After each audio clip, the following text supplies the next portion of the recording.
pero se encuentran diferencias regionales que son tremendamente llamativas y por eso estamos en comunicación con Claudio Caprarulo, que es el director ejecutivo de Analítica.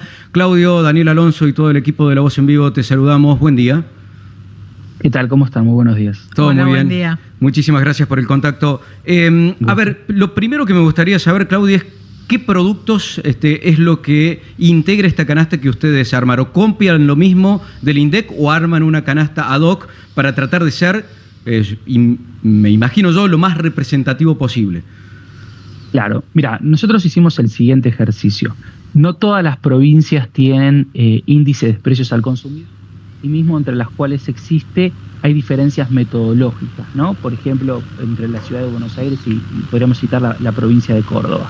Entonces nosotros lo que queríamos hacer era mostrar, porque estamos en una economía que es cada vez más heterogénea, es cómo estaban evolucionando los precios en una misma canasta que sea representativa en todas las provincias. Entonces hicimos un trabajo metodológico bastante importante con bases que tiene el INDEC, sobre todo en base a la encuesta de gasto de los hogares, que la última que tenemos es la de 2017-2018.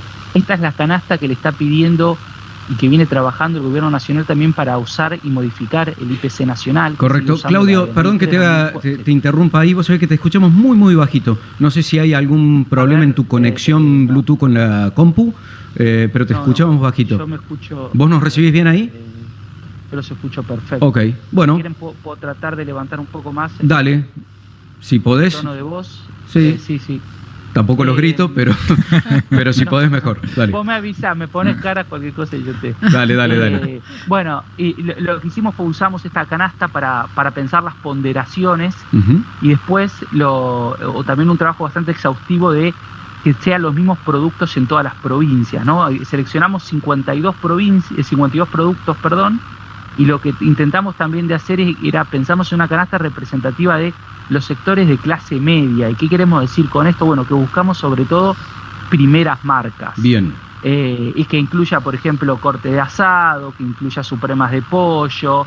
Es una canasta que nosotros también ahí miramos temas nutricionales, etcétera, que sea representativa. Bien. Y como vos decís, obviamente marca diferencias entre algunas provincias. Sí, a ver, algo que uno de antemano presume que es la diferencia de precios con las provincias del sur del país, ¿sí? Porque el costo de logística es un país muy grande, pero a mí lo que me llamó mucho la atención es la diferencia de precios con provincias que están una pegada a la otra. Por ejemplo, Córdoba y Santa Fe.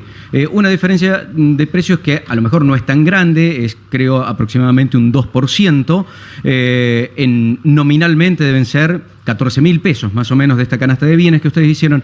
Pero ¿a qué o qué interpretación tenés vos de por qué puede haber una diferencia de precios de ese tenor entre Córdoba y Santa Fe, que son muy parecidas, están una pegada al lado de la otra?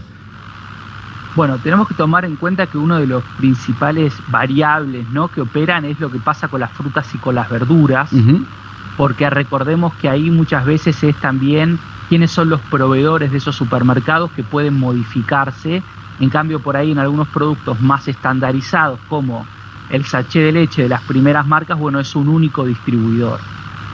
Mismo también es interesante, esto me parece importante remarcarlo, que no en todas las provincias el changuito del supermercado en el consumo de las familias tiene la misma representación. ¿Qué te quiero decir con esto? Que muchas veces, por ejemplo, en algunas provincias se consume en el supermercado solamente gaseosas y todo lo que es alimentos frescos se consume en el almacén, ¿no? O mismo por ahí este consumo de gaseosa es más reducido en el supermercado y pondera más, tiene más representación en lo que se refiere a los almacenes, lo que le decimos comercio de cercanía, por ahí que nos quedó de cómo se le dominaba en la pandemia. Entonces te diría, siempre hay que estar muy atento sobre todo a las frutas y las verduras que también tienen estacionalidad. Entonces por ahí en algunos supermercados se está vendiendo algo que en otro por ahí ya eliminaron el stock y no está más. Eso suele ser donde se va mucha diferencia. Y después, y con esto cierro la idea, también tenemos que tomar en cuenta los costos logísticos. Muchas veces hay empresas de primera línea que tienen establecimientos de producción en una provincia y no la otra, y eso permite también reducir bastante los costos logísticos, los de transporte. Claudio, en términos generales, ¿cómo estás viendo, al margen de estas mediciones y estas comparaciones, cómo están viendo el desempeño del consumo en las provincias, digamos? ¿Hay alguna línea que las una, algunos puntos en común? es muy dispar en algunos lugares que en otros, teniendo en cuenta el perfil productivo de esos distritos? Es una buena pregunta. La encaro de diferentes lugares, si te parece. Mirá, por un lado, sí se replica lo que vemos a nivel nacional, que obviamente se construye a partir de lo que pasa en las provincias, que es que los bienes durables vienen creciendo mejor que el consumo masivo. Decimos, por ejemplo, a los bienes durables, a los patentamientos de los autos, ¿no?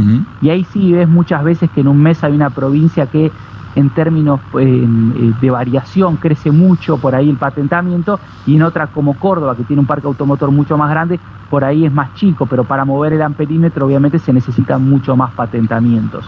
Después, por el contrario, lo que es consumo masivo, lo que vemos es que a nivel general está bastante estancado. Por ejemplo, sobre lo que veníamos hablando, el consumo en supermercados no termina de recuperarse, y ahí es muy interesante porque lo que nosotros vemos en la economía es que hay dos sectores que están siendo muy golpeados este último año y medio, que es la industria y la construcción, y eso impacta mucho, sobre todo en provincias que tienen mucha ponderación en su producción, tanto la construcción, por ejemplo, algunas del norte, pero la industria, lo que vos señalabas, por ejemplo, lo que pensamos en el entramado productivo de Córdoba, ¿no?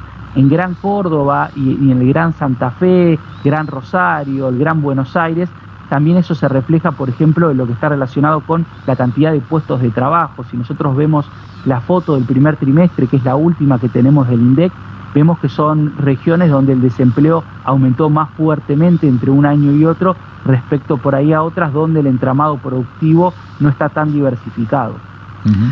Claudio, no sé si te pasa, pero se escucha mucho en la gente que no termina de interpretar bien cómo mide el INDEC la inflación, de decir, dicen que frenó, pero a mí me sigue aumentando una cosa o la otra.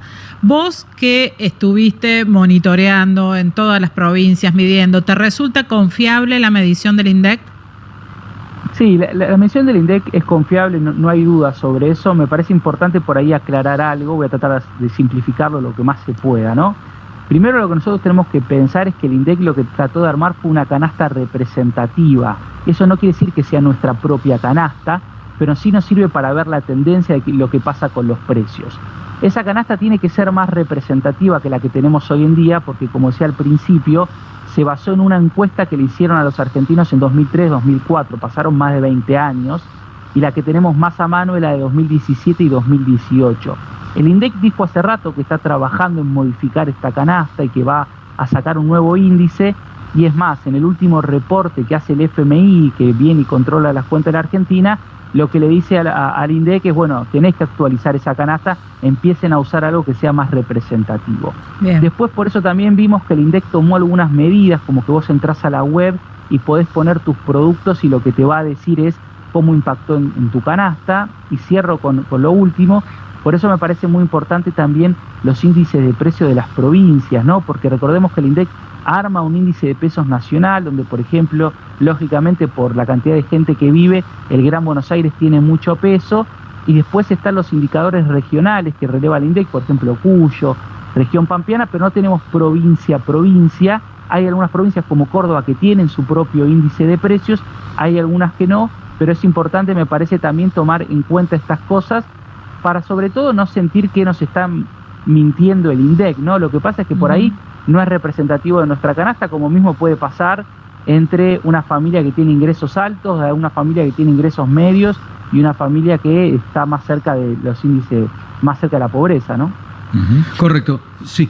Dale, Mariano. Dale. No, quería preguntarte, agregado el tema del consumo que te preguntaba anteriormente, obviamente está siempre relacionado con la marcha del avance o no de los salarios, fundamentalmente en la Argentina.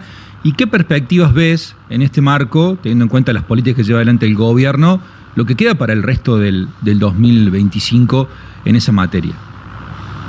Lamentablemente no se puede ser muy optimista, porque recordemos que el gobierno este año tiene una idea de coordinar las paritarias en torno al 1% mensual, cuando la inflación todavía está por encima, ¿no?, de ese 1% mensual, porque necesita, o al menos lo que el gobierno ve, es que si los salarios empiezan a crecer, se empiezan a recuperar de forma vigorosa, eso le puede generar que se vuelva a recalentar la inflación. Entonces el gobierno hace todo lo posible para mantenerlo. Hace poco, por ejemplo, cerró la paritaria de comercio, que también cerró en un 1%. La inflación de julio, la nacional, recordemos que fue del 1,9%.